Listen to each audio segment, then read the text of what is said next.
Bem, mais uma vez, bom dia a todos. Eu vou ser redundante mais uma vez, em primeiro lugar pedindo a todos vocês que entendam a importância do projeto 360 graus. Por que 360 graus? Porque significa que nós vamos dar um entorno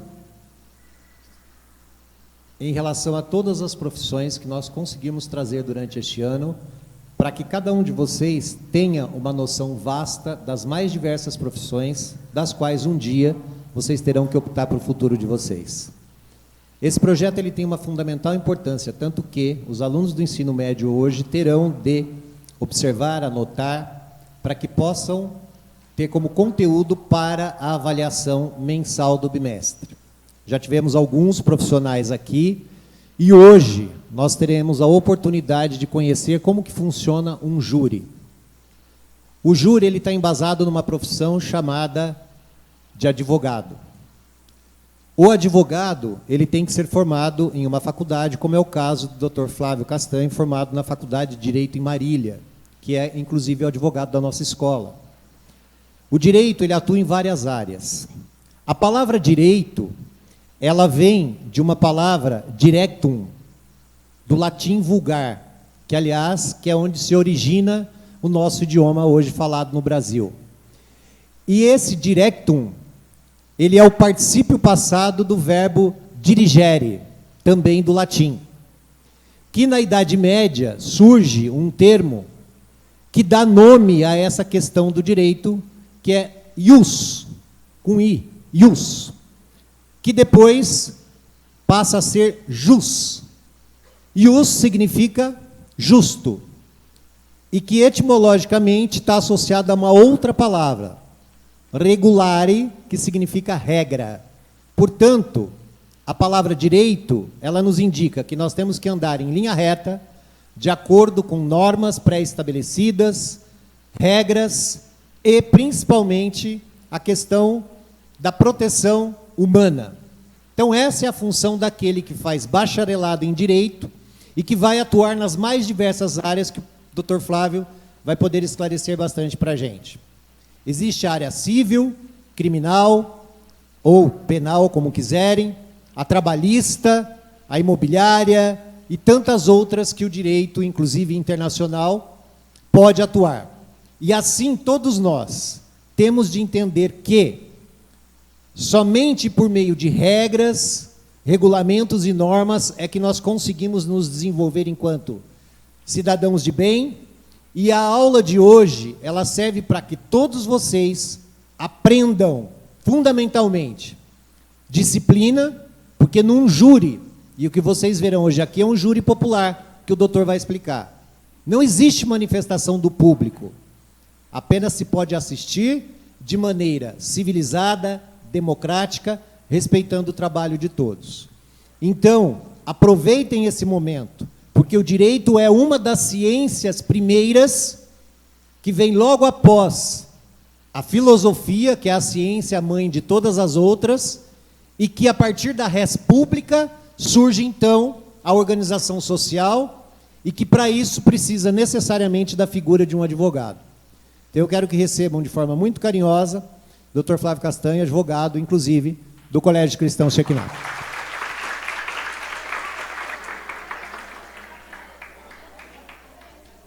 Bom dia a todos. Nossa, que bom dia. Bom dia! Bom dia! Aê! Nós vivemos numa sociedade que tem regras, mas às vezes nós podemos também quebrar as regras, né? É para gritar mesmo. Aê! Agora vamos levar a sério.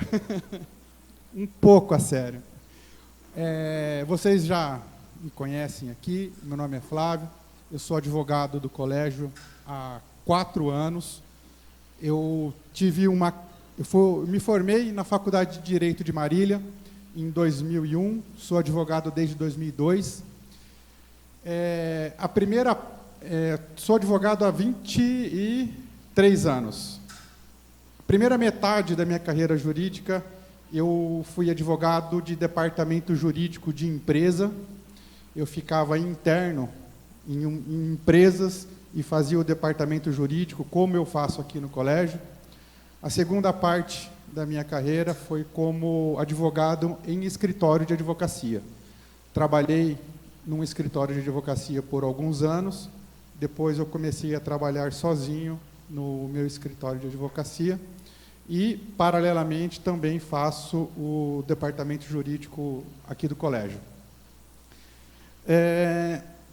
Nesse projeto de profissões, nós estamos, na minha parte, eu falei um pouco para vocês, não só do Tribunal do Júri, mas eu fiz um apanhado geral com vocês da profissão de direito, que não envolve só a carreira de advogado, envolve também a carreira de juiz de direito, a carreira de promotor de justiça, a carreira de um procurador de justiça. Falei para vocês dessas carreiras e também a de advogado.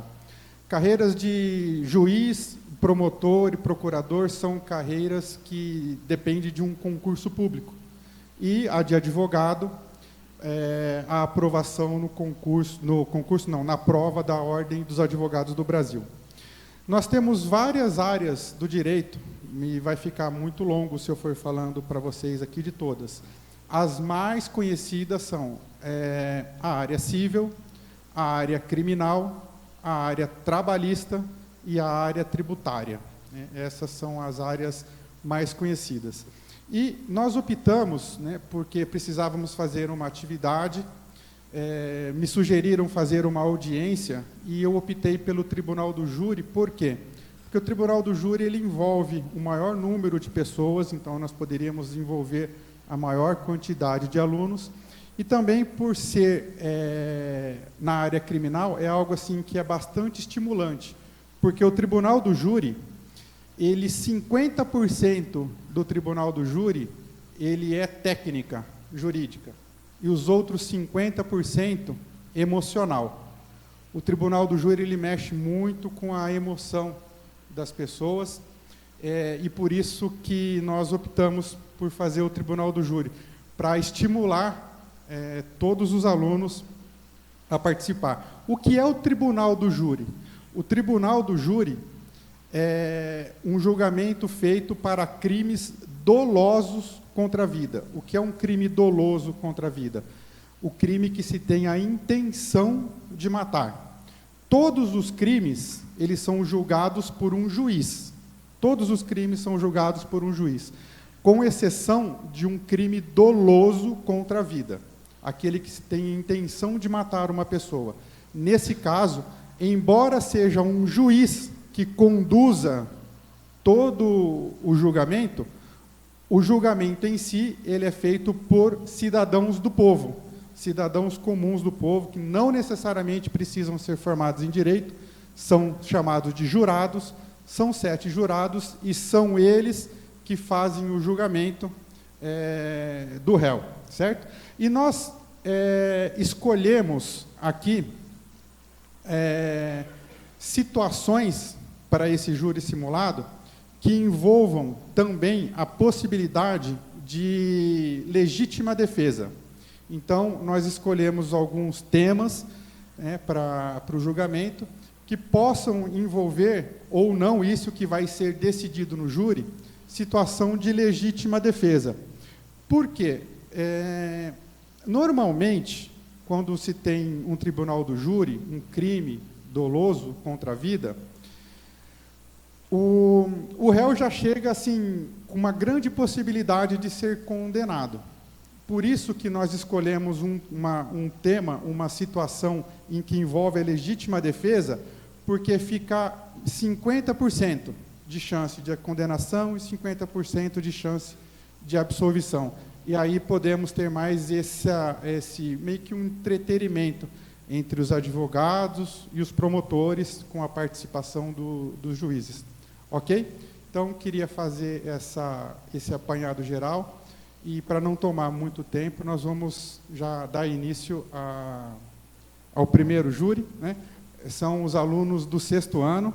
Já quiserem se dirigir aqui, podem se dirigir e tomar os seus lugares.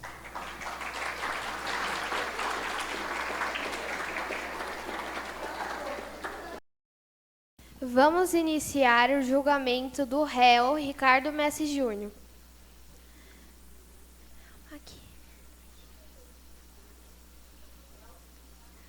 Réu, pode ir para o seu lugar.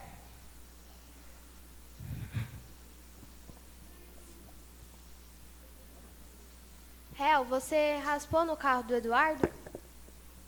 Não, eu não raspei no carro do Eduardo. Por que você não fugiu quando a vítima começou a te bater, quando ela saiu? Porque eu tava com medo dela voltar e continuar me batendo, então eu só queria acabar com aquilo. Promotores, perguntas? Sim, temos uma. Réu, a agressão da vítima já havia terminado no momento em que o senhor foi até o carro, correto? Sim. Réu, você estava com medo? Sim, eu tava com muito medo de morrer. Sem mais pergunta, Vossa Excelência. Advogadas, podem falar.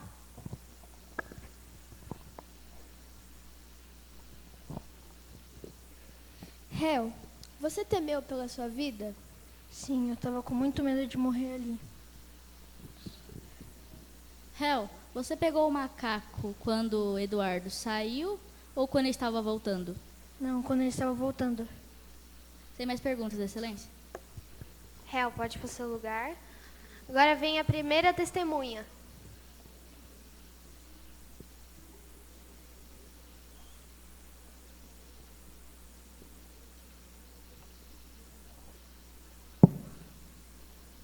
Testemunha Mariana, você pode contar o que você viu?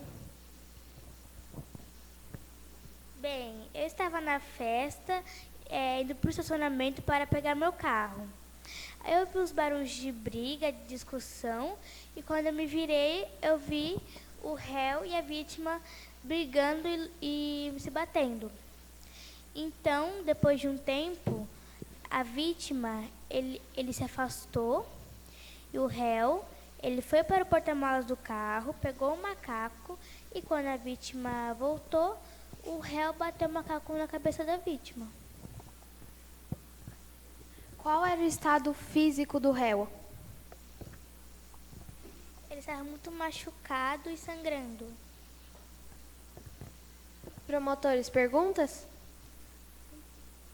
Sim. Testemunha. O réu poderia ter deixado o local antes de retornar? Não, porque o tempo foi muito curto. Sem mais perguntas, Excelência. Testemunha Mariana, no seu depoimento você disse que a vítima estava voltando. Você procede? Sim. Sem mais perguntas, Excelência? Pode ir, testemunha. Vai vir agora a segunda testemunha.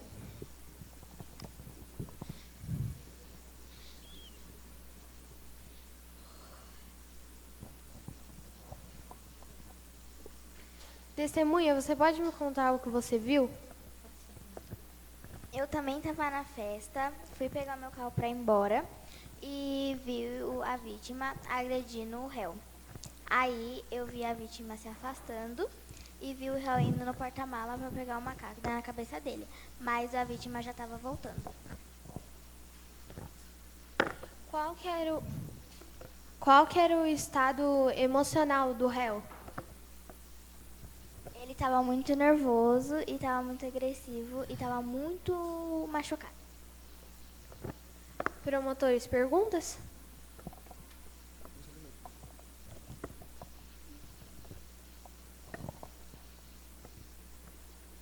Nesse tempo que ele foi até o porta-mala, ele poderia ter fugido? Não. Sem mais perguntas. Advogadas, podem falar.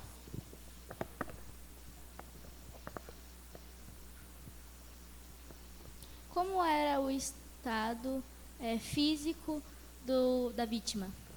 Ele era muito alto e muito forte.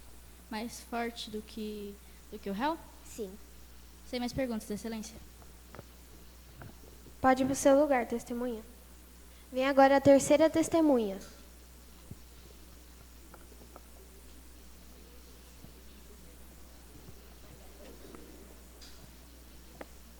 Testemunha, você pode me contar o que você viu? Tá, eu estava na festa, e daí, quando o réu foi embora, eu fui em seguida, e daí eu comecei a ouvir gritos de briga. Aí eu fui ver, o réu estava no chão e a vítima estava se afastando. Daí o réu se levantou, foi até o carro e pegou o macaco. Você não chamou ninguém, não interferiu, não pediu ajuda? Não.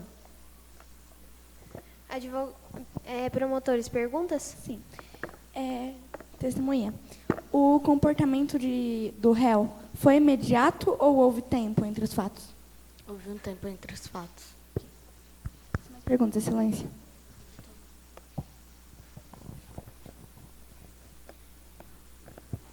O réu, ele tentou se afastar antes de pegar o objeto? Não. Sem mais perguntas, Vossa Excelência. Podem falar, advogadas. A vítima, ela parecia muito agressiva? Sim. Sem mais perguntas, Excelência. Pode ir para o seu lugar, testemunha. Agora vem a delegada.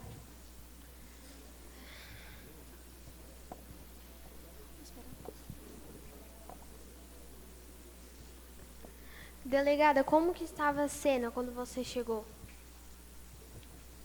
Excelência, foi assim. Quando eu cheguei no estacionamento, a vítima já estava morta e o réu ele estava preocupado e nervoso. Eu fui conversar com uma das testemunhas e elas me disseram o ocorrido. Perguntas, promotores?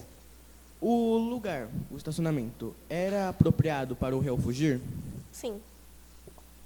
Sem mais perguntas. Vossa Excelência. Podem falar, advogadas. Quantos golpes exatamente tinha na vítima? Um. Somente um?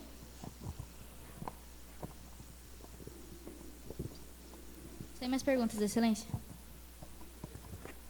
Pode ir para o seu lugar, delegada. Agora os promotores vão tentar convencer os jurados de que o réu é culpado. Vossa Excelência, senhora jurada.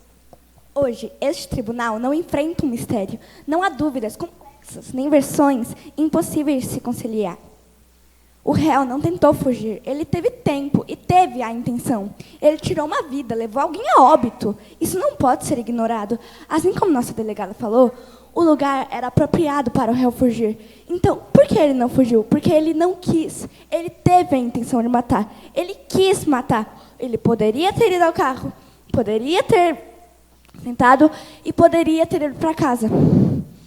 Isso foi desproporcional, extremamente desproporcional. A vítima estava alcoolizada, em um estado de vulnerabilidade. E mesmo assim, o réu escolheu a violência. Ele poderia ter ido embora.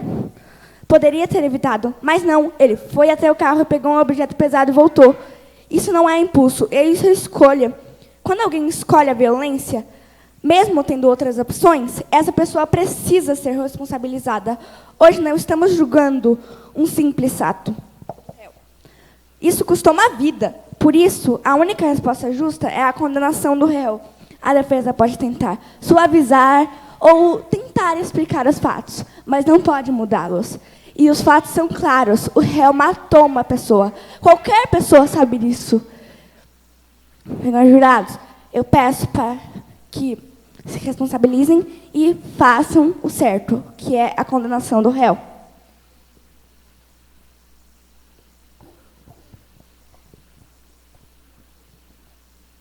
Senhores jurados, o réu, ele teve tempo, oportunidade e escolha, e escolheu a violência. Não se trata de legítima defesa, mas sim reação desproporcional após a interrupção do conflito. Quem se afasta para buscar uma arma não reage, decide.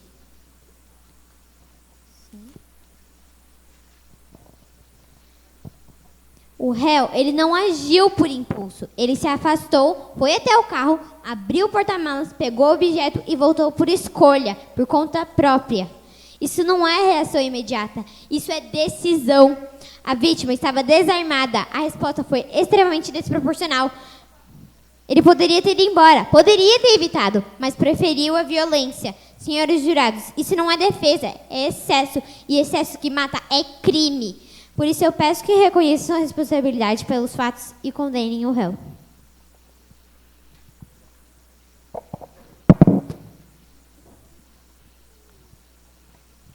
Olá, senhores jurados e Vossa Excelência. O réu matou alguém. Ele não é totalmente indefeso. Ele agrediu um familiar. Ele está passando para você? Ele está passando para a juíza o boletim de ocorrência feito contra o réu por um familiar. Ele não é totalmente indefeso. Ele tem um lado agressor. Ele foi até o porta-malas, pegou o macaco e acertou na cabeça da vítima. Imagine-se como se vocês fossem um familiar, uma mãe, um pai, como a mãe do Eduardo está se sentindo neste momento, sabendo da vítima, sabendo quem a matou, mas não podendo fazer absolutamente nada. Ele não é totalmente indefeso. Ele já tem um histórico criminal, como vocês estão vendo. As advogadas falam que um deveria ter morrido. Não, se ele tivesse, em vez de ido até o porta-malas e ido ao volante, nenhum dos dois teria morrido e nenhum de nós estaríamos aqui. Muito obrigado.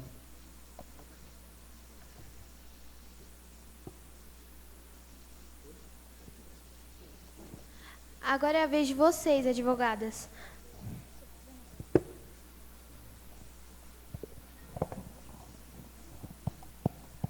Senhores jurados, gostaria de começar dizendo que este boletim de ocorrência, que foi apresentado pelo promotor Rauan, primeiramente, Luísa Mendes fez esse boletim de ocorrência contra Ricardo, pois ele não aceitava o relacionamento próximo dela e do namorado dela. Por isso fez este boletim de ocorrência para poder se vingar.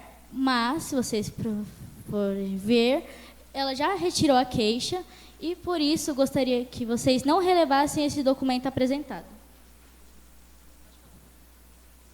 Gostaria de dizer também que Ricardo, o réu, é um homem de família e tem a família dele. É um homem que sempre foi um cara super bonzinho.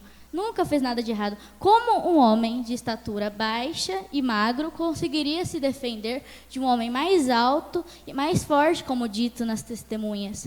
Gostaria que vocês relevassem isso, pois isso seria algo muito, quase que impossível de ele conseguir se defender. Pois, como diz as testemunhas, ele não atacou quando Eduardo virou de costa a vítima, e sim quando ele estava voltando. Ele apenas pegou o macaco e ficou segurando. Quando Eduardo voltou a vítima, ele desferiu o golpe. Para primeiro explicar. Esse documento que você tem, ele fala que o réu, ele tem uma acusação contra quem? Luísa Mendes. E o que ele fez? Ele agrediu ela. Pois? Ou seja, feminicídio. Mas essa causa foi retirada da... Não foi? Mas se ele tivesse preso, ele nem estaria aqui. Mas ele nem estaria aqui se ele tivesse preso mesmo. E ela tirou a denúncia. Ela tirou a denúncia. Esse é o seu documento. Mas eu tenho o meu documento também. Gostaria de dizer, jurados, que fizessem a escolha certa e que poupassem o réu, pois ele não fez algo, não premeditou nada, ele apenas se defendeu. Ele não queria causar a morte, como ele mesmo disse. Ele não queria ter levado ninguém a óbito, ele queria apenas que aquela agressão parasse. Ele não foi até o carro dirigir, porque, como a nossa testemunha Mariana disse, a vítima estava voltando. E quem sabe o que ele poderia fazer? Ele poderia acabar, ou seja, matar, ou ele poderia ir embora. Mas provavelmente ele ia matar para estar voltando. E ele foi se proteger. A vítima era mais forte e mais alta, e o réu era de uma estatura baixa. Ele só queria te proteger.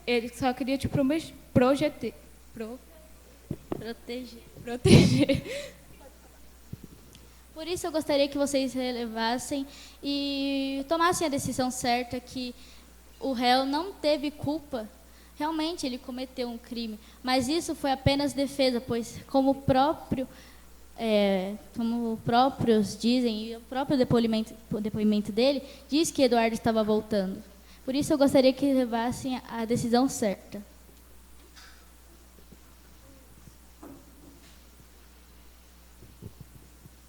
Senhores jurados, como nossas testemunhas falaram, o réu já estava no chão, então, de tanto soco que ele tomou, ele já estava no chão. E também, as nossas outras testemunhas falaram que a vítima já estava voltando para atacá-lo. Vossa Excelência, senhores jurados, como algumas das nossas testemunhas falaram, a vítima estava voltando. Não foi um ato de decisão, foi proteção pessoal. Como ele mesmo disse, temia pela sua vida. O réu temia pela vida e queria se defender. O instinto de proteção dele foi pegar o macaco, a primeira coisa que ele pensou e viu. Algumas das testemunhas nos falaram. Ele estava voltando. E no momento que ele voltou, a vítima o golpeou. Isso não é homicídio por motivo fútil. Isso é legítima defesa. Ele só queria se defender. Ele não queria causar a morte. Ele queria se proteger. Ele não falou. Mas ele não queria golpear a cabeça. Ele queria golpear alguma parte do corpo para que aquela agressão cessasse. Obrigada.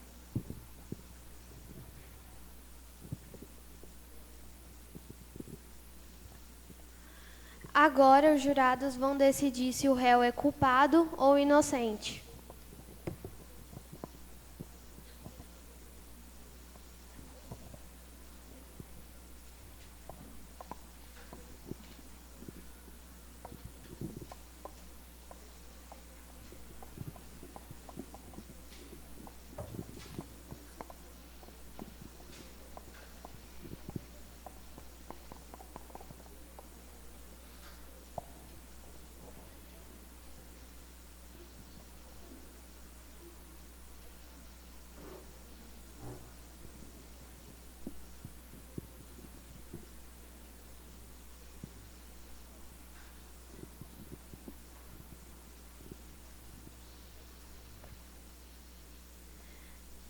Neste tribunal do júri, foi decidido pelos jurados de 4-2 votos que o réu é inocente.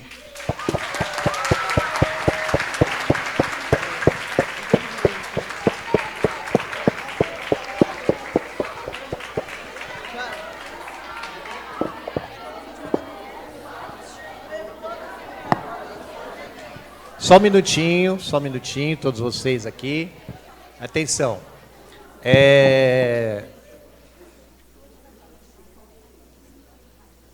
Nós nos orgulhamos muito, enquanto professores, quando nós vemos um trabalho tão bem feito como esse. Em todas as apresentações do Projeto 360 até agora, vocês todos alunos têm nos orgulhado, em se tratando principalmente de um 6º ano, que está começando a formação de maturidade, fazer um trabalho tão competente como esse. Só queria fazer uma colocação, doutor Flávio. Para vocês, alunos, que estão assistindo a um júri, de todas as figuras que nós vimos aqui em cima, como disse bem o doutor Flávio, o juiz é aquele que vai intermediar um júri. Os promotores, que são aqueles 3 que estavam ali, eles funcionam como advogado do Estado. Eles acusam. E tem a defesa, que são os advogados contratados pelo réu. Aquelas pessoas que estavam ali são as pessoas fundamentalmente mais importantes dentro de um júri. Por quê? Elas é que decidem o futuro da vida de uma pessoa. Não é, doutor? Eu tive a felicidade de ser jurado por muitos anos. Mas vou dizer para vocês, foram os momentos mais difíceis da minha vida. Porque cabe a 7 pessoas que estão sentadas ali decidir o futuro de alguém.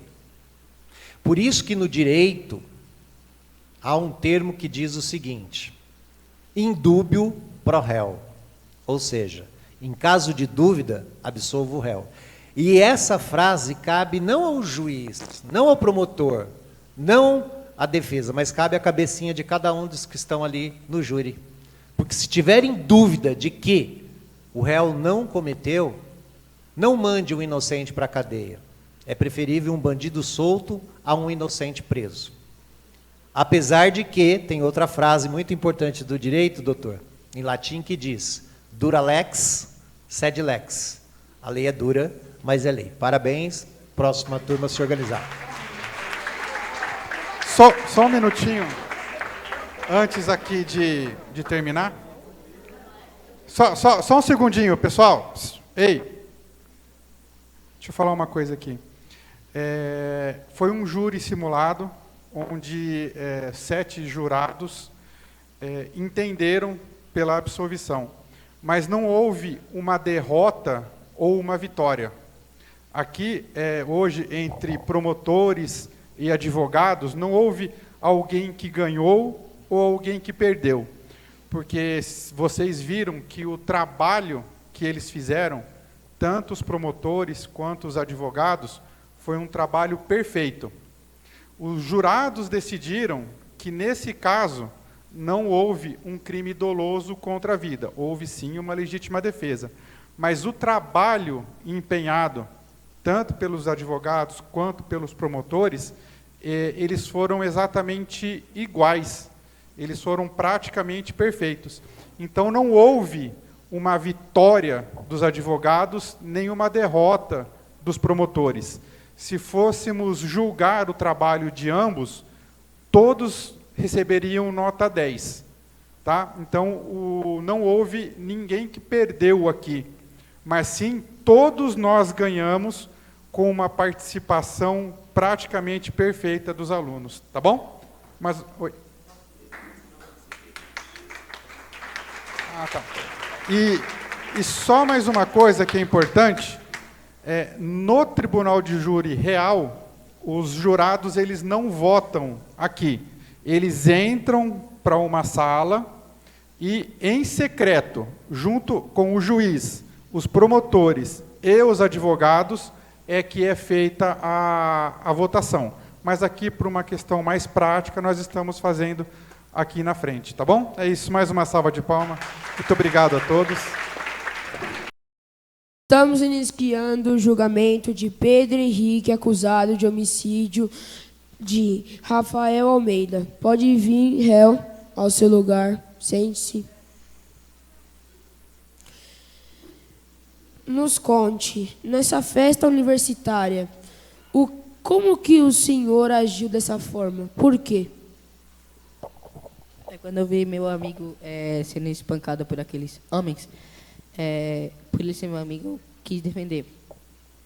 Aí eu peguei uma garrafa para tentar espantar os homens que estavam fazendo esse ato, mas só que eles não espantaram e revoltaram contra mim. Aí eu, para tentar me defender, eu taquei a garrafa.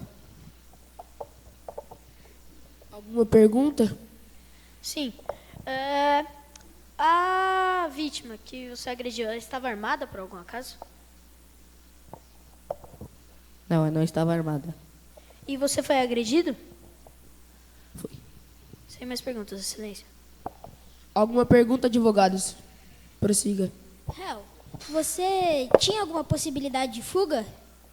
Havia, mas estava muita gente, uma multidão em volta, então era difícil sair do lugar. Sem mais perguntas, excelência. Agora pode sentar ali de novo, réu. Eu vou chamar a primeira testemunha.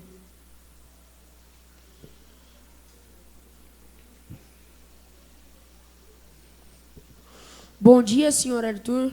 Pode nos contar o que você viu exatamente naquela noite? Eu estava com alguns amigos meus.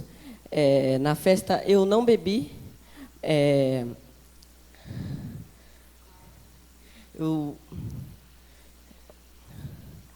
eu estava...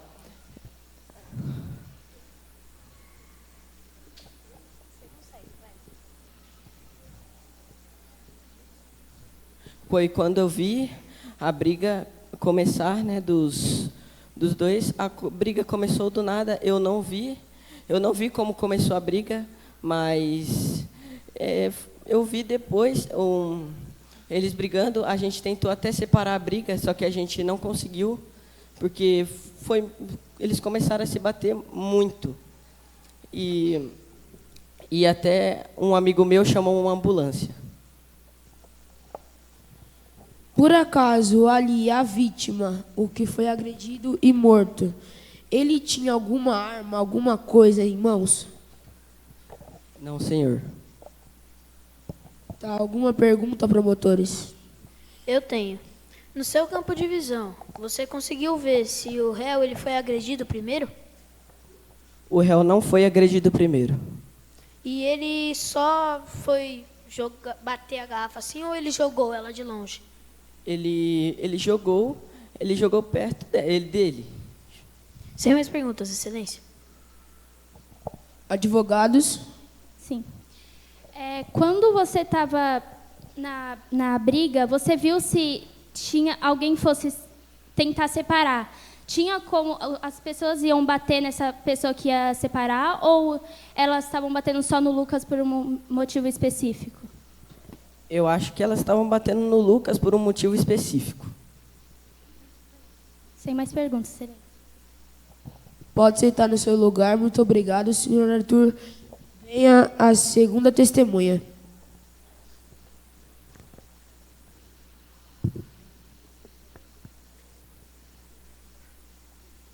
Pode sentar, senhorita Vitória. Nos conte o que você viu naquela noite. Durante uma festa universitária, ocorreu uma briga entre três homens e Lucas, o amigo de Pedro. Quando o clima começou a ficar mais, podemos dizer, pesado, porque aí começou a briga, a discussão, que eles começaram a espancar o amigo de Pedro, Lucas, que foi quando Pedro tacou a garrafa, que tinha uma garrafa de vidro vazia lá no balcão. Aí ele tacou em um dos caras que estava espancando o amigo dele, que acabou atingindo o pescoço dele. Tá, por acaso havia possibilidade de fuga para Pedro, o assassino, né? Sim, havia uma porta de saída nos fundos, mas aí começou a encher, né? Teve a multidão, aí ele não conseguiu sair. Alguma pergunta, promotor? Eu tenho. Testemunha, no seu campo de visão, o réu ele jogou a garrafa? Ele jogou a garrafa. Ele foi agredido primeiro? Não, ele não foi agredido. Sem mais perguntas, Excelência. Advogados? Sim. Você viu o momento que ele jogou a garrafa? Sim, eu vi. Você acha que se ele não tivesse agido dessa forma, o amigo dele podia morrer? Eu acredito que não, pois só tinha alguns ferimentos. Eles não estavam armados ao ponto de atirar, era só bater mesmo, essas coisas. Sem mais perguntas, Excelência. Pode sentar, pode voltar ao seu lugar. Senhora Vitória, e vem ao réu, Pedro Henrique. Agora eu vou passar a palavra para os promotores. Eles terão aproximadamente em meio de 4 minutos para falar para os jurados como e o porquê que eles devem inocentar ou culpar ele. Senhores jurados, claramente o réu é mentiroso, pois ele disse que alguém atacou ele primeiro e depois ele se defendeu, apontando legítima defesa. Porém, as duas testemunhas apontam ter visto ele jogar a garrafa. E se foi para ele espantar, a briga já estava terminando. Por que ele foi espantar com uma garrafa? E será que realmente foi para espantar? Porque ele teve a coragem de fazer isso uma vez. Ele teve a coragem de tirar uma vida, de levar alguém a óbito. O que vai impedir ele de trazer tristeza para mais famílias. O que vai impedir isso dele? Nada, a não ser ele ser preso, que é o que eu peço para vocês, porque homens como ele não podem estar soltos por aí. Advogados, vocês têm agora a sua palavra.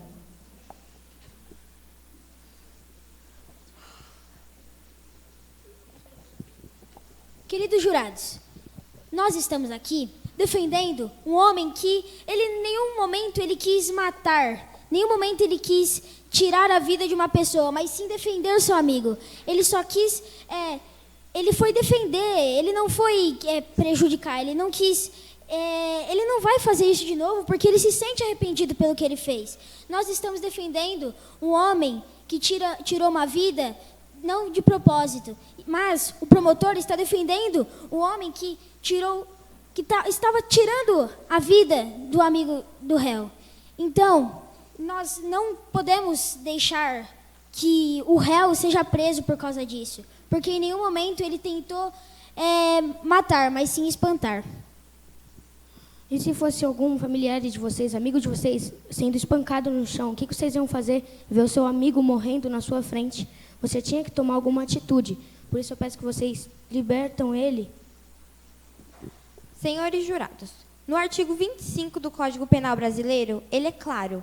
Ele diz que não comete o crime quem age em legítima defesa ou para defender outra pessoa. Ou seja, o nosso réu, o Pedro, ele tentou defender o seu amigo. Se ele não tivesse feito nada, hoje o seu amigo estaria morto. Vocês acham que se realmente se ele for inocente, vocês não vão se sentir culpados por ter prendido uma pessoa que ela é inocente e não tem culpa? E se vocês deixarem um ladrão solto, seria melhor do que prender uma pessoa que ela é inocentada? Então nos ajude a liberar o réu. Muito obrigada.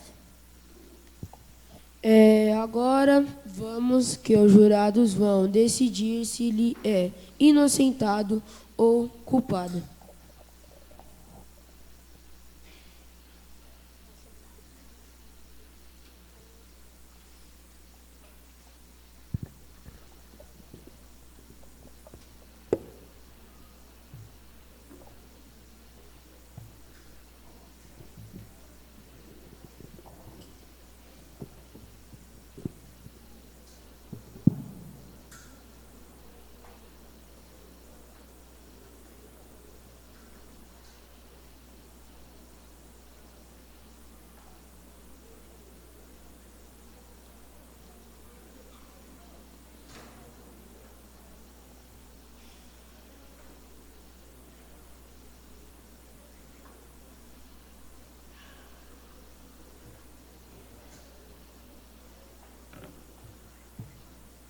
Só um instante.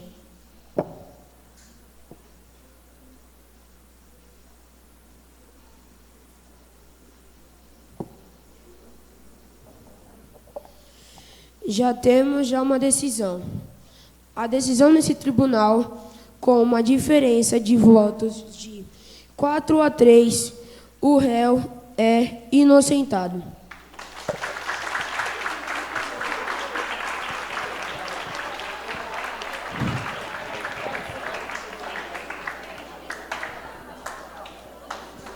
Só um minutinho antes de vocês saírem, fiquem aqui. Levanta aqui todo mundo. Ó. Mais uma vez, queria dizer que o trabalho, vocês podem perceber que o trabalho deles foi realizado exatamente como deve ser feito.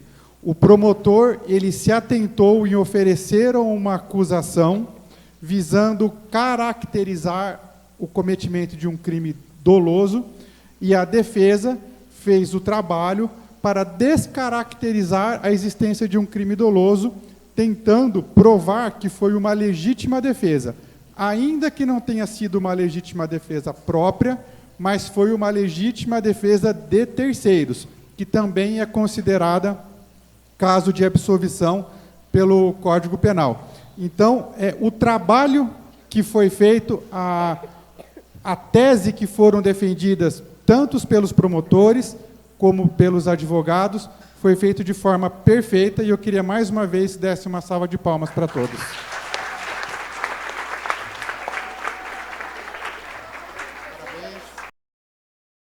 Vou dar início ao caso do réu Carlos Oliveira Macedo ao homicídio doloso da vítima Marcos Nascimento. Agora eu vou fazer perguntas ao réu. Réu, por favor. Me conte o que aconteceu no dia do crime. Foi um dia qualquer que eu estava voltando de casa e eu parei no bar para jogar sinuca. Só que quando eu cheguei no bar, tinha acabado as fichas. Aí eu fiquei no balcão e pedi uma comida.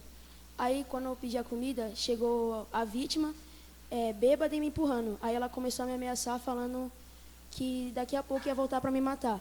Aí depois ela voltou com um pedaço de madeira para me bater e a única coisa que tinha no balcão eu me defendi, que foi a faca. E depois que aconteceu disso, eu virei e joguei a faca no peito dele e ele morreu. O senhor era próximo da vítima? Não.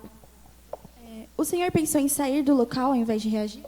Não, porque como ele estava bêbado, eu pensei que ele estava blefando. A sua intenção era se defender ou ferir a vítima? Se defender. Promotores? A vítima te agrediu antes de sair do bar? Sim. O senhor em nenhum momento pensou em que ele realmente ia voltar armado? O senhor em nenhum momento pensou que ele realmente ia voltar armado? Não, porque ele estava bêbado. Na hora do ataque, a vítima havia te agredido antes de ser morto? Na hora do ataque, a vítima havia te agredido antes de ser morto? Sim. A gente passa para as perguntas. Advogados podem fazer as perguntas. Quem começou a briga? A vítima.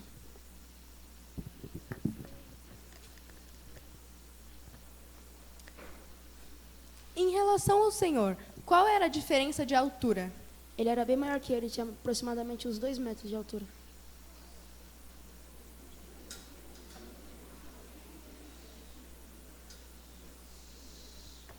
O senhor, alguma vez na vida já entrou em alguma briga? Não. A gente terminou. Réu, pode sentar no seu lugar. Testemunha Nicole, por favor.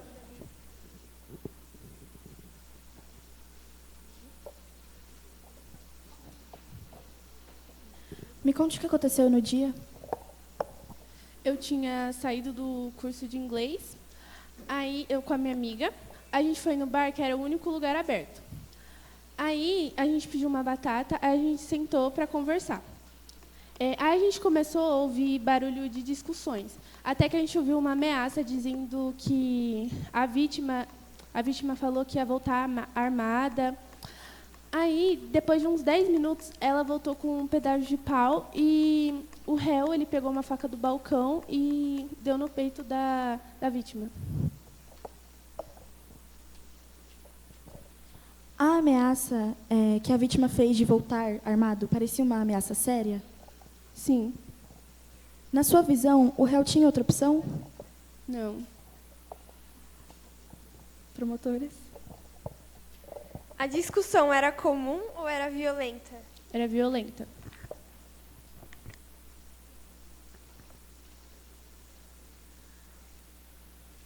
Após a facada, o réu estava como, emocionalmente falando?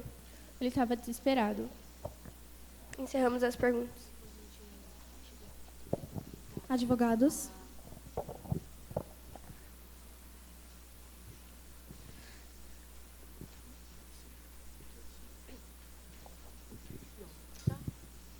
A reação do réu foi imediata? Foi, ele ficou bem desesperado. Ele tinha algo em volta que ele poderia se defender? Não. A gente passa a palavra. Pode se sentar. Testemunha Bianca, por favor.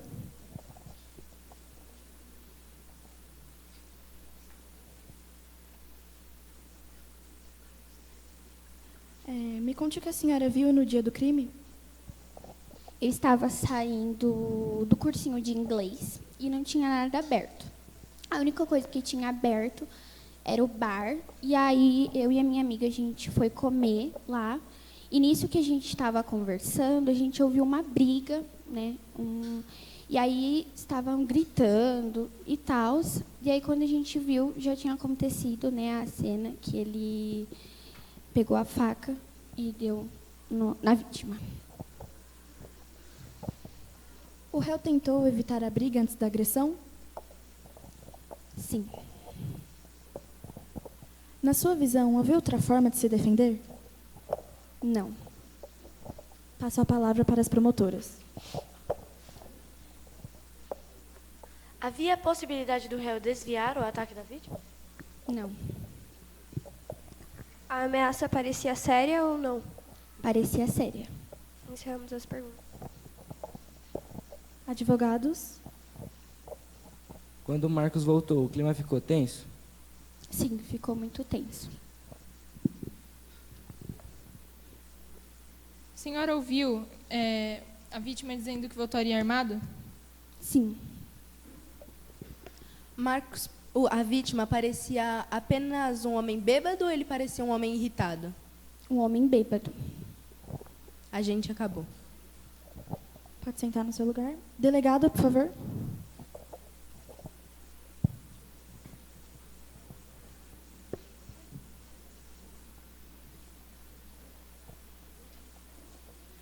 Me conte como o réu estava quando o senhor chegou na cena do crime. Nervoso e eufórico. A faca utilizada foi encontrada? Sim. Com base na investigação, há indícios de que o réu agiu para se defender? Não se sabe ao certo, não tem como saber. O senhor acha que a reação do réu foi exagerada? Sim. Passo a pergunta para as promotoras. O réu parecia nervoso após o ocorrido? Sim.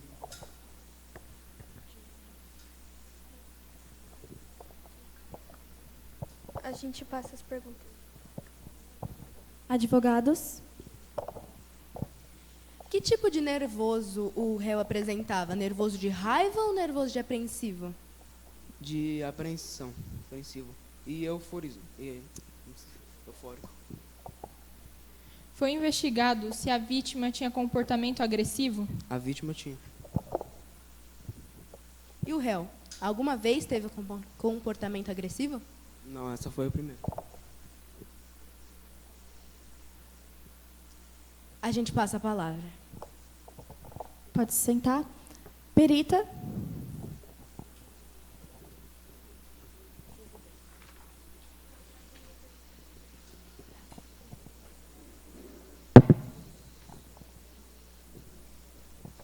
O pedaço de madeira que a vítima iria usar parecia um objeto perigoso? Sim.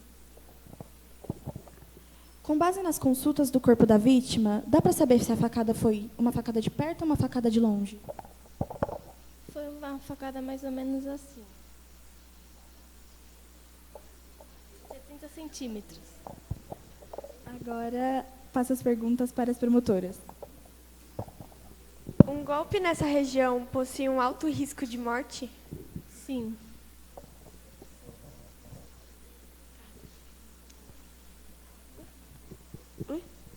Podemos afirmar que o instrumento utilizado era uma arma letal? Eu não vi. Pode repetir a pergunta? Podemos afirmar que o instrumento utilizado era uma arma letal? Sim.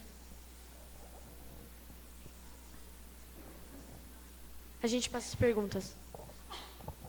Advogado, façam as perguntas. A lesão é compatível com um único golpe? Sim. O pedaço de pau poderia matar facilmente, sem muito esforço? Poderia. A gente passa a palavra. Pode se sentar. A palavra está com a acusação. Réu, pode voltar para o seu lugar.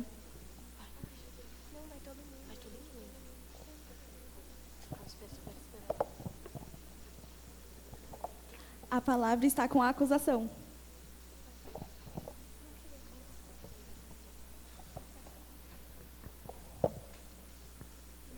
Senhores jurados, é importante observar a desproporção existente nesse caso. A vítima retornou ao local, portanto, com um pedaço de madeira, enquanto o réu utilizava uma faca, uma arma claramente letal.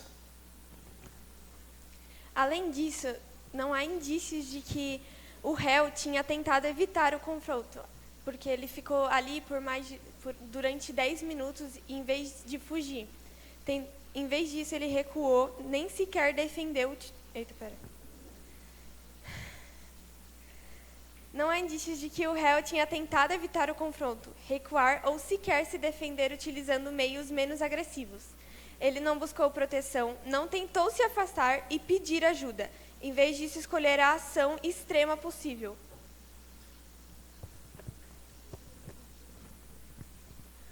A legítima defesa exige a necessidade e proporcionalidade aqui. O que vemos não é uma defesa, mas uma decisão consciente que resultou na morte de uma pessoa.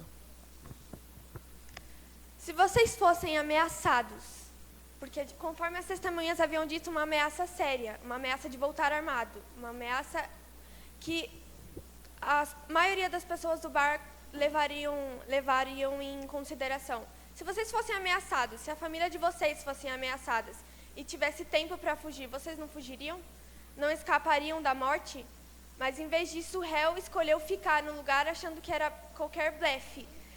Então, eu peço que vocês pensem muito bem no que o réu decidiu escolher, porque ele matou alguém. A gente não está falando de qualquer ameaça, estamos falando de uma morte. Alguém morreu aqui, não é um assunto não é um assunto sequer. Então, eu peço que vocês pensem no que o réu havia feito. Quero que vocês pensem em acusar, na acusação do réu, para que ele pense realmente no que ele fez durante aquele bar.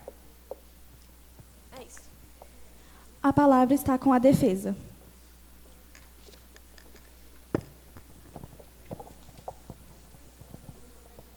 Bom dia, senhores jurados. O réu, ele não saiu de casa planejando isso. Ele não quis matar alguém. Ele simplesmente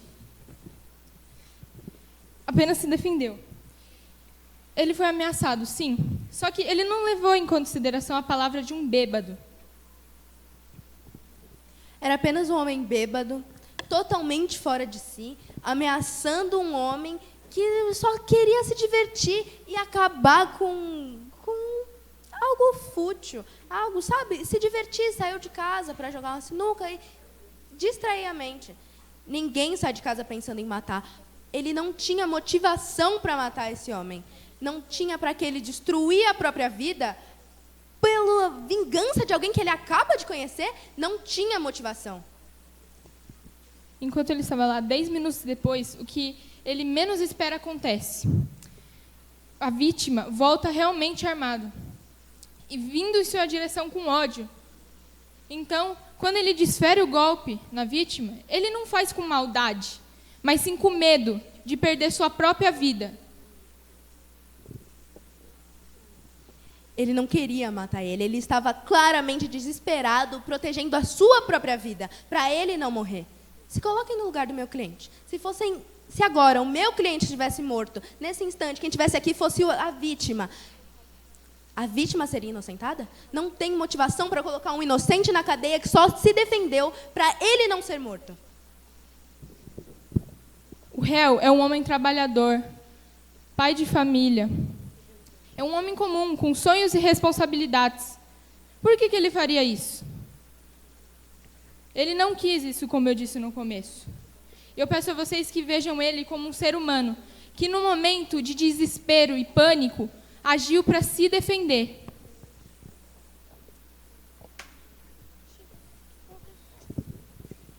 Como vocês podem ver, ela é menor e provavelmente mais fraca que eu.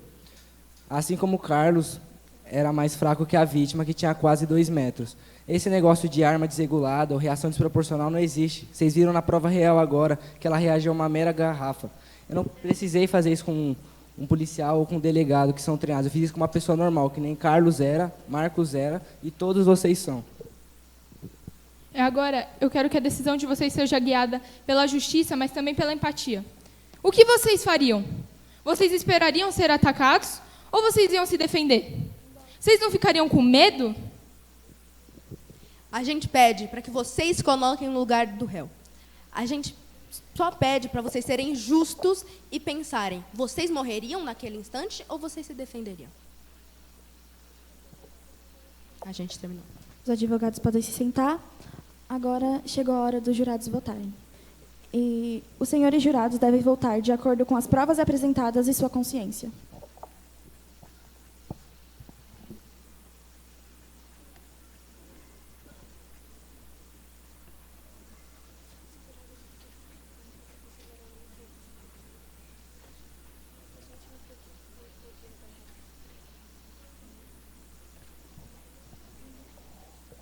Todos terminaram?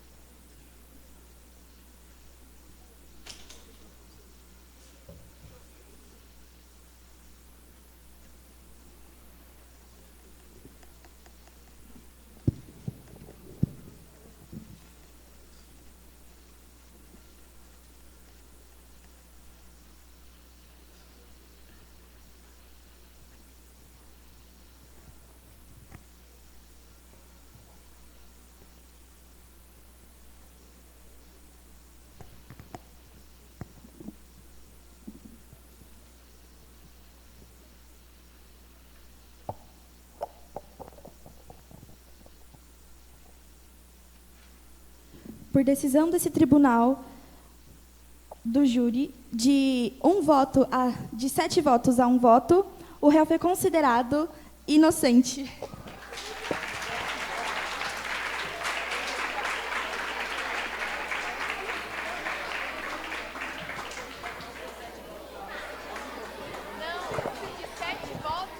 Pessoal, só levanta todo mundo aqui, vem cá, o pessoal que participou do júri. Mais uma vez, nós vimos uma atuação praticamente perfeita de cada um dos participantes.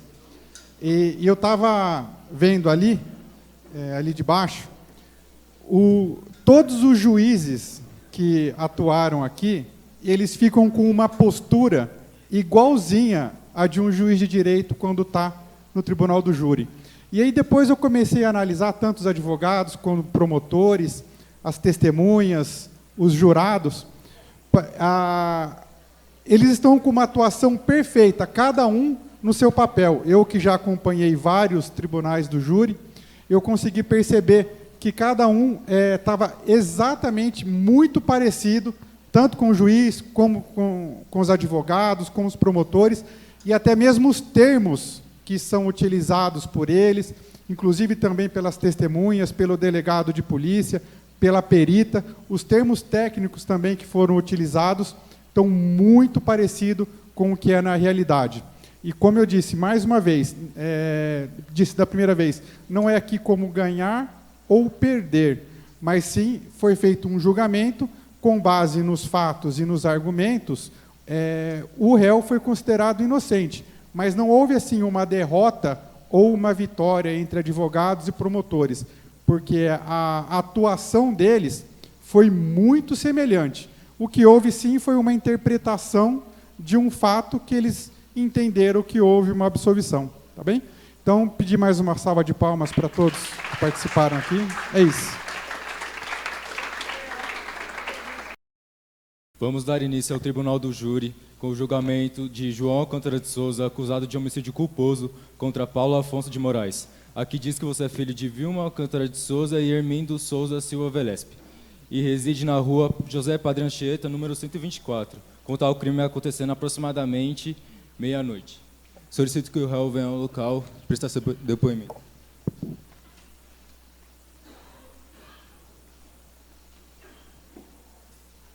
Meritíssimo, Antes de darmos continuidade ao tribunal, eu peço que sejam retiradas as algemas do réu, porque isso traz uma imagem de criminalidade, o que pode influenciar na escolha dos jurados. Eu permito a retirada das algemas do réu. Com suas palavras, o que aconteceu no dia e o que forçou sua tal atitude contra a vítima? Eu estava assistindo televisão no meu quarto, quando eu vi barulhos vindo da janela, e eu fui abrir a cortina da minha janela e vi o Paulo pulando o muro da minha janela. O meu primeiro ato foi tentar ligar para a polícia, mas meu celular estava descarregado, e eu peguei a arma no desespero.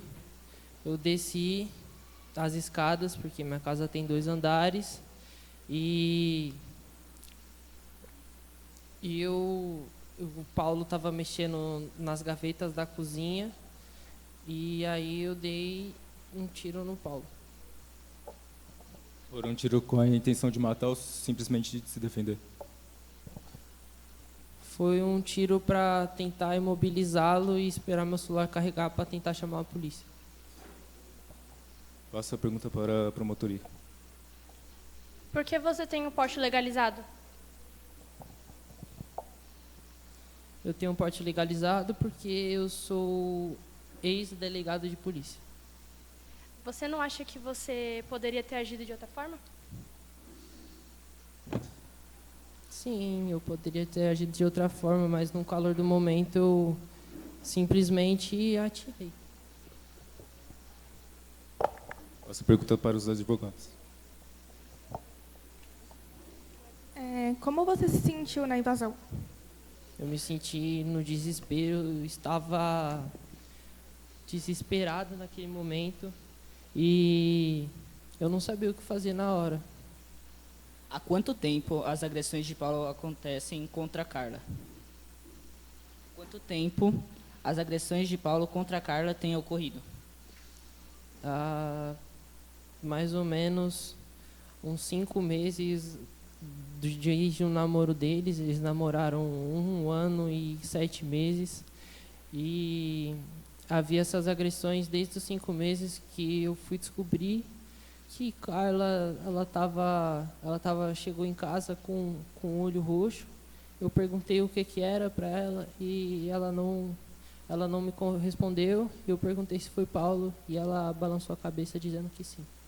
Sem mais perguntas, excelentíssimo. Mas em relação a isso era simplesmente pela questão dele estar alcoolizado muitas das vezes ou alterado ou por ciúmes? Muito pelos dois, né? Porque ele por ciúmes, ele era agressor, e bêbado também fica complicado. Solicito que o réu volte ao seu local e venha a testemunha Maria Lucivanda prestar seu depoimento.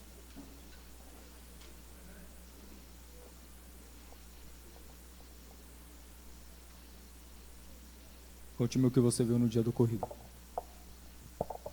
Eu sou vizinha da residência de João e na noite do ocorrido eu estava na minha casa quando eu vi barulhos vindos da casa dele, como se alguém estivesse tentando invadir. Logo em seguida eu vi gritos e barulho de tiro. Aí eu chamei a polícia porque eu fiquei bem assustada com a situação e chamei a polícia para eles verificar se estava tudo certo. Faço a pergunta para a promotoria. Testemunha. Você acha que a atitude de João está correta?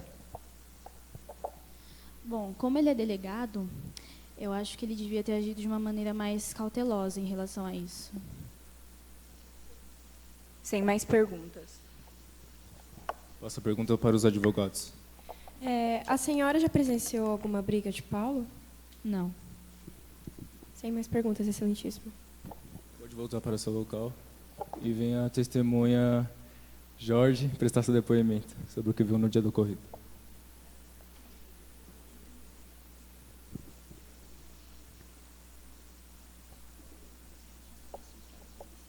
O que aconteceu com suas palavras?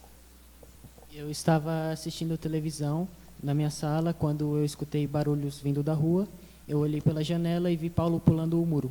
Quando eu liguei para a polícia e depois eu escutei 3 disparos e me abaixei para se proteger.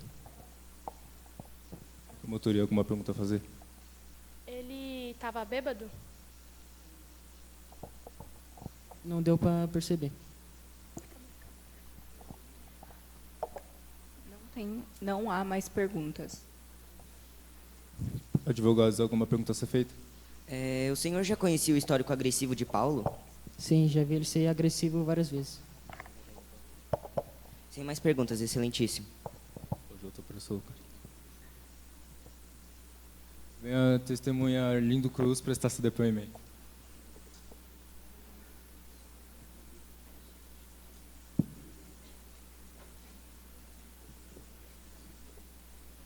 Como vimos, você era o conhecido de João. E você viu Paulo indo à residência dele? Tinha algum sinal de que ele estava alcoolizado, alterado? Tinha alguma intenção? Sim, vi Paulo indo à residência de João, pois minha casa tem câmeras e deu para perceber as filmagens. Como encontrei Paulo no bar, porque logo após que eu cheguei do meu serviço, fui ao bar comprar um refrigerante para jantar com minha família e encontrei Paulo lá bebendo com seus colegas. Perguntas a ser feitas pela promotoria? Então, você disse que Paulo, ele bebia, certo? Quando ele ia para o bar, ele ia acompanhado de Carla? E se ia com Carla, ela bebia? Sim, muitas vezes vi ela acompanhada de Paulo e bebendo também.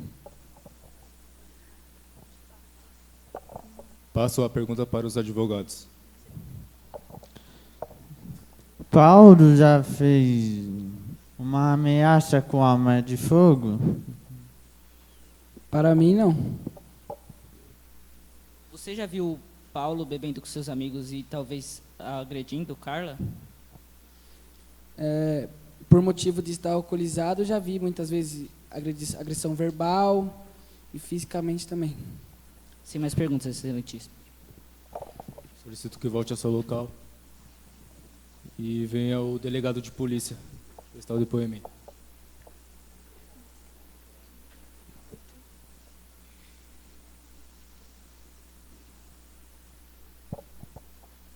Bom, por volta do dia 24 de março, pelo horário da meia-noite, nós recebemos uma ligação no departamento de uma testemunha que se intitulou como Jorge. Ela estava relatando uma invasão de domicílio em frente à sua casa, seguida por 3 disparos de arma de fogo. Então, rapidamente nos dirigimos até o local, junto com uma equipe de perícia, para caso houvesse algum tipo de assassinato ou crime contra a vida. E chegamos lá, nós já encontramos o infrator em óbito e passamos autorização para a perícia para investigar o caso mais a fundo.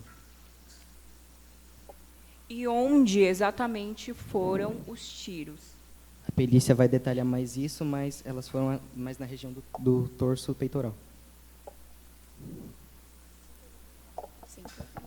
Passo a pergunta para os advogados. Vocês têm ideia se tinha algum tipo de digital em algum lugar que ele tentou pegar algum objeto para machucar a família de João? A perícia encontrou digitais nas gavetas, indicando que o infrator provavelmente tentou pegar algo para atentar contra a vida do réu. Sem mais perguntas. Solicito que volte ao seu lugar. E venha o perito detalhar o que viu na cena do crime e como estava.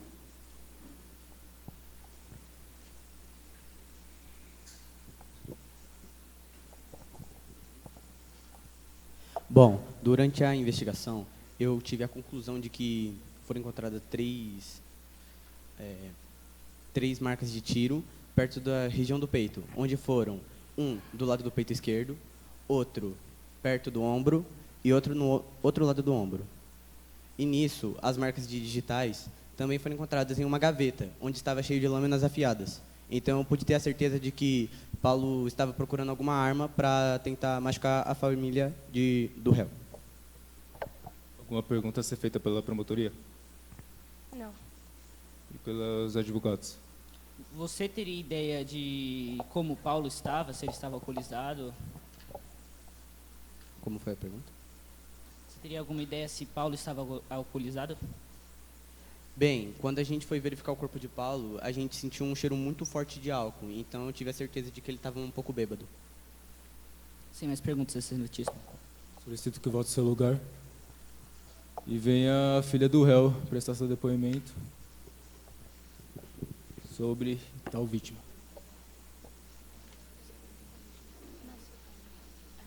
Conte para mim como eram as atitudes de Paulo com você ou o que poderia ter acontecido. Paulo era agressivo comigo desde os 5 meses de relacionamento. E depois que a gente terminou, ele me mandava diversas mensagens me ameaçando. E mesmo quando eu bloqueava, ele conseguia meu número de volta. Alguma pergunta pela promotoria? Quando seu pai ele soube dessas agressões? Quando que o seu pai soube dessas agressões? Ele soube quando eu cheguei em casa com machucados. Ele me perguntou o que era e eu contei. E aí ele foi comigo para a delegacia fazer um boletim de ocorrência. Mas quando exatamente? Você tem um mês, uma semana? Não me lembro. Passo a palavra para os advogados. As agressões contra você era frequente? Sim, toda vez que ele bebia, ele voltava para casa e começava a ser agressivo comigo. Paulo chegou a ameaçar você de morte? Sim, várias vezes. Sem mais perguntas, excelentíssimo. Pode voltar para o seu local.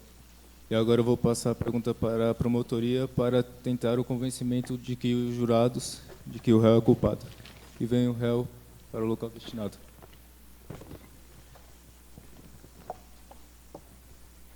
Senhores jurados, hoje não estamos diante de um cidadão comum que, diante de uma situação inesperada, toma uma decisão impensada. Estamos diante de um ex-delegado, alguém que conhecia a lei, alguém que foi treinado para agir com equilíbrio, técnica e responsabilidade. Alguém que, mais do que qualquer outra pessoa aqui, sabia exatamente quais eram os limites da legítima defesa. E, mesmo assim, ele escolheu ultrapassá-los. Em nome da lei e da segurança da sociedade, é preciso deixar claro, o réu não apenas tirou a vida de Paulo, um homem em estado de vulnerabilidade, embriagado, desarmado e inconsciente, como ele também ignorou todos os meios legais que estavam ao seu alcance. Ele próprio afirmou que o relacionamento da filha durou 1 ano e 7 meses. 1 ano e 7 meses de sinais, de conflitos, oportunidades para agir dentro da lei. E ele esperou com que isso tudo acontecesse e causando a morte de uma pessoa. Ele sabia como agir. A Constituição Federal de 1988, no artigo 144, estabelece que a segurança pública é o dever do Estado a ele. Como um ex-agente da segurança pública, ele conhecia perfeitamente esse sistema. O Código Penal prevê mecanismos para lidar com ameaças e conflitos. Segundo a lei de número 9.807, no ano de 1999, garante a proteção das vítimas. As leis de número 14.550, em 2023, e a lei de número 14.994, em 2024, ampliam essas proteções. Ele conhecia tudo isso, mas ele não utilizou de forma eficaz, além de que havia 14 leis para ele prevenir tudo isso, mas ele usou apenas uma. Eu exijo obrigatoriamente o boletim de ocorrência dos advogados. Bem, como vocês ouviram com a promotora Júlia, né, ele fez apenas um boletim de agressão. Mas eu não posso, a promotoria, a justiça não pode aceitar um boletim de agressão sem um laudo médico, sem passagem médica, entende? Para demonstrar o descuido que o pai da vítima fez. Então, teve um boletim sem laudo médico.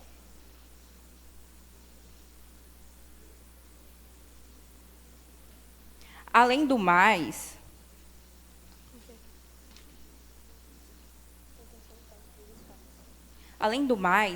com a desculpa de imobilizar o Paulo, ele deu 3 disparos.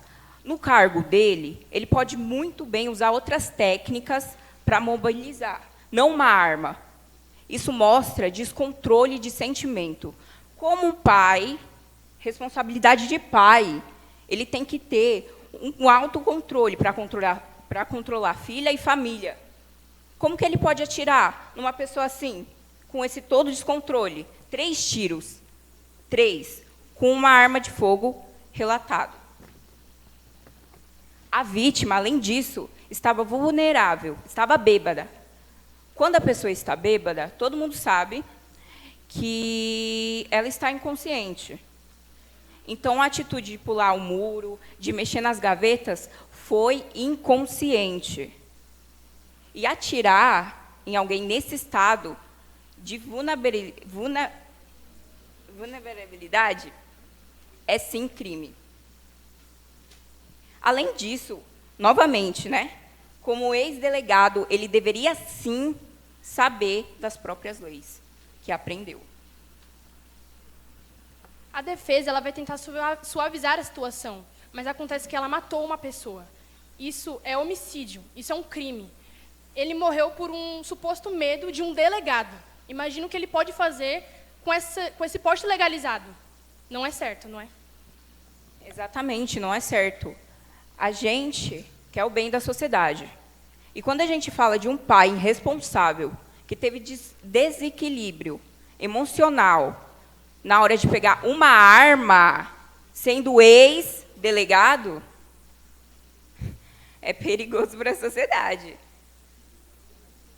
Bem, escolham a decisão certa para o bem da sua sociedade e da população brasileira.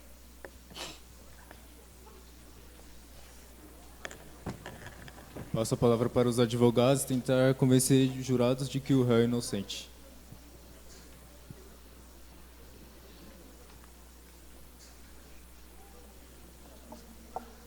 Bom, como cidadão, João nunca teve passagem pela polícia. Em vez disso, ajudava sendo um bom vizinho para os outros. Nunca entrou em conflitos necessários na rua, nem mesmo com colegas e nem mesmo em casa. Respondendo aqui à promotoria, bom, se formos parar para pensar, qualquer pessoa que age em legítima defesa, ela está agindo por medo, certo? Uma pessoa que age por medo é uma pessoa que realmente precisa de consentimento. Ai, não me diz o que eu estou falando.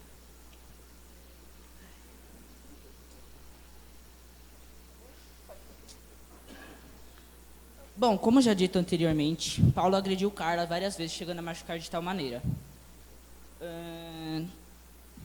Quando Paulo invadiu a casa de João, ele já fez diversos crimes.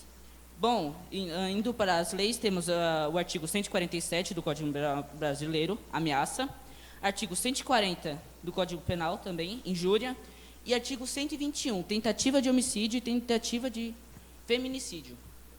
Paulo estava totalmente alcoolizado. Isso significa que ele estava agindo de maneira impulsiva. Mas, mesmo assim, uma pessoa que vai, alcoolizada, invadir uma casa, ela não tem força para invadir uma casa. Então, foi uma ação que ele quis realmente fazer. Bom, ele já tinha feito diversas ameaças, temos até boletins de ocorrência, e também há provas que Carla foi muito machucada durante esse período de namoro. Bom, é isso.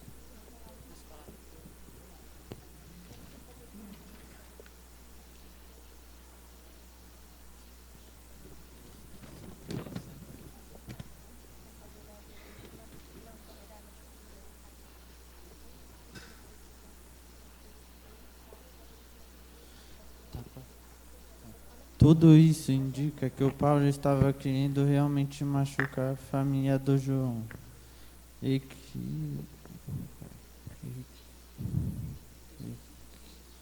que as suas intenções de invadir a casa realmente machucar a filha de João. Ninguém sabe o que poderia ter acontecido com a cara se o pai dele não tivesse parado as agressões de Paulo, provando algo bem pior poderia ter acontecido. Não, provavelmente algo bem pior poderia ter acontecido.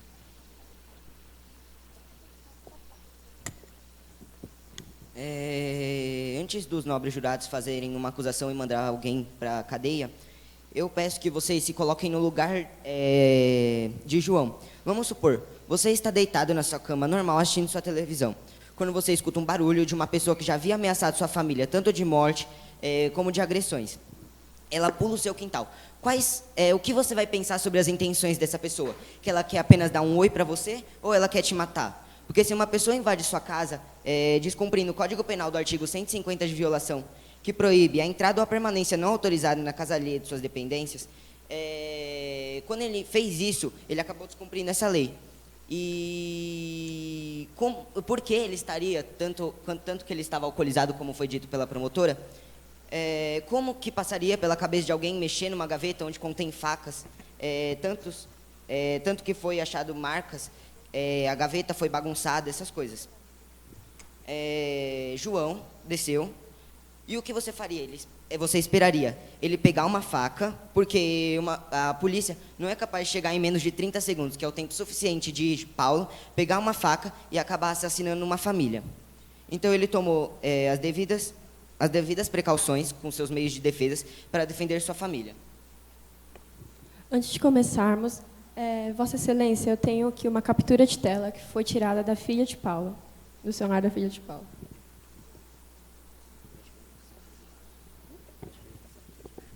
Favor, passar a captura de tela para os jurados.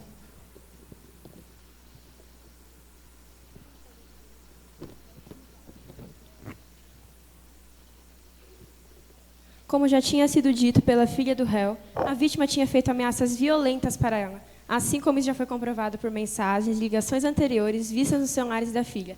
E isso infringiu outra lei redigida no artigo 147 do Código Penal Brasileiro, Decreto de Lei número 2.848, estabelecido em 1940, que tipifica como crime ameaçar alguém por palavras, escrito, gestos ou qualquer outro meio simbólico de causar-lhe mal injusto e grave. Após isso, chegou o dia em que houve o tal ocorrido. O réu, já sabendo desse fato, tomou as devidas decisões para sua legítima defesa. Agora, imagine sua filha ou filho recebendo ameaças de morte de um tal sujeito ou sendo agredida por ele, e essa pessoa, à tarde da noite, invade sua casa pulando o seu muro e os senhores têm uma arma legalizada pelas autoridades. O que os senhores iriam fazer? Esperar o tal sujeito entrar na sua casa sem você saber se ele estava armado? Ou iriam pegar o único modo de defesa para defender a sua família?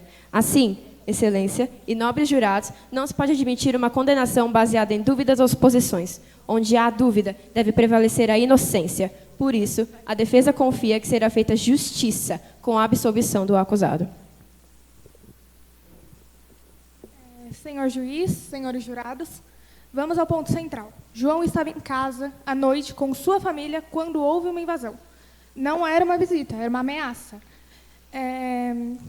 E não qualquer ameaça. Alguém já havia feito intimidações anteriores. Nesse momento, não existe calma nem análise perfeita. Existe medo, existe instinto, existe proteção. A lei é clara. Quem reage a uma agressão injusta, atual ou eminente, está em legítima defesa. A acusação diz que a vítima está... E foi exatamente isso que aconteceu. A acusação disse que a vítima estava desarmada. Mas quem, diante de uma invasão noturna, consegue ter certeza antes de agir? João não reagiu por impulso violento. Ele reagiu para proteger sua família. E mesmo que reste alguma dúvida, o direito é claro. Na dúvida, decide-se a favor do réu. Condená-lo seria dizer que nem dentro da própria casa alguém pode se defender. Senhores jurados, na mesma situação, vocês fariam diferente? A defesa pede absolvição. Obrigada, Excelência. Solicito que os advogados voltem ao seu local. E agora teremos a votação para definir a culpa e talvez possível pena do réu ou inocentamento do próprio.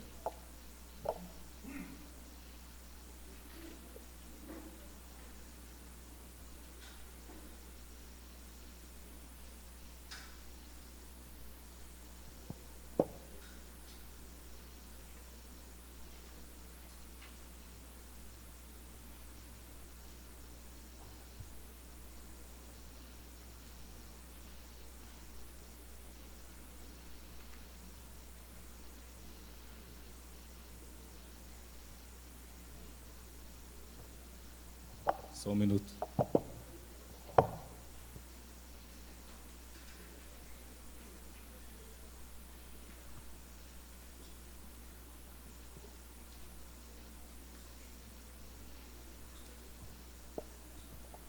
Por votação apertada de 4-3, decidimos e eu declaro o réu inocente.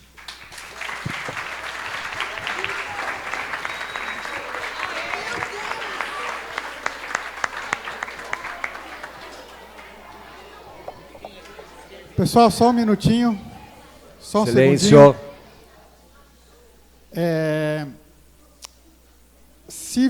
Se tivesse aqui hoje qualquer profissional do direito, juiz, promotor, um advogado, qualquer um diria que todos os júris foram exatamente como ocorre na realidade. Todos foram perfeitos, todas as funções foram exercidas com excelência e aqui hoje retratou exatamente como ocorre num tribunal do júri, inclusive com as posturas, com as falas, com os termos técnicos. E se vocês algum dia tiverem a curiosidade, o interesse de assistir um tribunal do júri no fórum, vocês vão se lembrar desse dia, porque foi exatamente como aconteceu. Só uma consideração: sempre que tem um tribunal do júri, a defesa sempre chega perdendo, porque houve um homicídio, uma vida foi tirada. Então, isso já causa um impacto no julgamento. Sempre tem essa parte dos advogados estarem lutando contra o fato de que uma pessoa veio a óbito. E por isso que nós escolhemos uma tese de legítima defesa, para que houvesse realmente a possibilidade de haver um embate entre promotores e advogados. Todos os julgamentos eles foram apertados. A maioria foi por 4-3. Né? Se fosse um outro crime que não coubesse a legítima defesa, provavelmente seria condenação por 7-0, 6-1. Então, nós escolhemos um tema que possibilitasse justamente ter esse embate. E eu gostaria aqui, mais uma vez, de parabenizar todos que participaram, de todos os júris. Gostaria de parabenizar a Débora, que conduziu todo esse trabalho. Eu mais atrapalhei do que ajudei. Eu estou aqui só ganhando a fama, sem mérito nenhum. Mas todos foram muito bem, e eu gostaria de, mais uma vez, uma salva de palmas para todos os participantes. Bom, pessoal, atenção, por favor. Antes antes do encerramento da professora Elaine fazer as considerações dela, eu gostaria de falar para todos vocês que estão aqui em cima e todos vocês que estão aí embaixo. Existe uma coisa dentro da educação, professora Elaine, que a gente sabe bem, que é aquilo que a gente chama de interdisciplinaridade. Quando se pensa num projeto como esse, infelizmente, às vezes a gente ouve pelos corredores um aluno ou outro, professora Débora, dizer assim: eu não vou amanhã porque amanhã vai ter aquele negócio lá. E aquele negócio lá resultou nisso tudo aqui, como o doutor Flávio acabou de dizer. Impecável, trabalho perfeito. Quando da abertura hoje, eu usei de alguns termos latinos, passando para vocês, porque o direito está muito ligado à nossa língua. E hoje aqui a gente viu a estrutura, doutor, de uma peça. Né? Quando se entra com um processo, nós temos uma coisa dentro do direito chamado peça. Nessa peça, o advogado, o que ele faz? Ele apresenta, professora Elaine, o fato, depois o direito e depois o que se pede. É a estrutura redacional. Então, aqui foi uma aula prática de redação. Aqui foi uma aula prática de biologia, quando da presença daquele que se intitulava como o quê? Como criminalista, como aquele que faz, como o perito criminal, que vai lá investigar. Aqui nós tivemos a questão da dosimetria, que vocês estudam lá com o professor Alain em matemática. Aqui nós tivemos a questão da sustentação oral, que é a oratória retórica, vinda lá da Grécia Antiga. Tudo isso faz parte da construção e da formação intelectual de vocês. Que bom que nós tivemos a oportunidade desse projeto na escola, das profissões que estão vindo, da preocupação de cada professor, né, da dedicação do Dr. Flávio, que não é obrigação nenhuma dele fazer isso. Ele é advogado e ele veio contribuir como os outros já contribuíram e outros contribuirão. Da dedicação da professora Débora de trazer isso para a gente. Porque não só vocês aprendem, nós também aprendemos. Então, a interdisciplina, a disciplina que vocês demonstraram hoje, interesse, ensino médio, aí anotando tudo como eu pedi para que se anotasse. Tudo isso, professora Elaine, nos orgulha de dizer aquilo que tanto a gente insiste. O Colégio Shekinah é um colégio, sim, que preza pela qualidade e a formação intelectual de vocês. E que assim vocês continuem. Professora Elaine, por favor.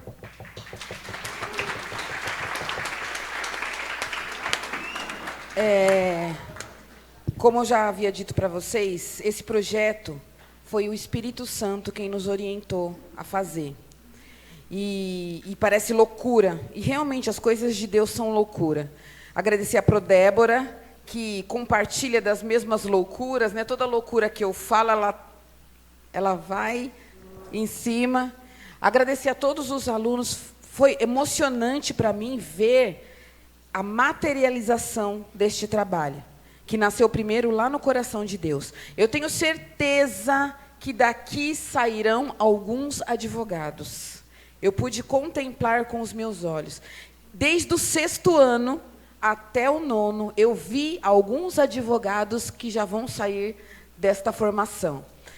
Agradeço a todos vocês do 9º ano, por um único motivo: vocês todos foram perfeitos. 6º ano, maravilhoso. 7º, 8º, excelentes.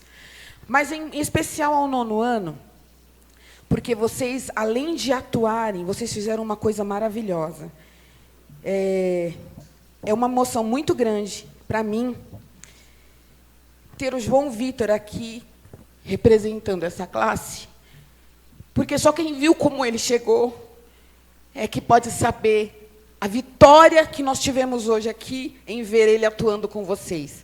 E eu agradeço por vocês terem acolhido o João, que com certeza ele não precisaria de nenhum papel para falar, mas por medo de decepcionar vocês, ele decidiu ler. Mas ele não precisa.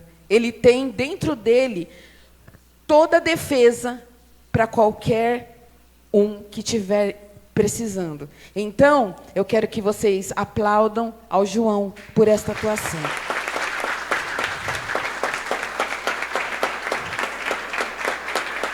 Que Deus abençoe e até o próximo projeto, se Deus quiser.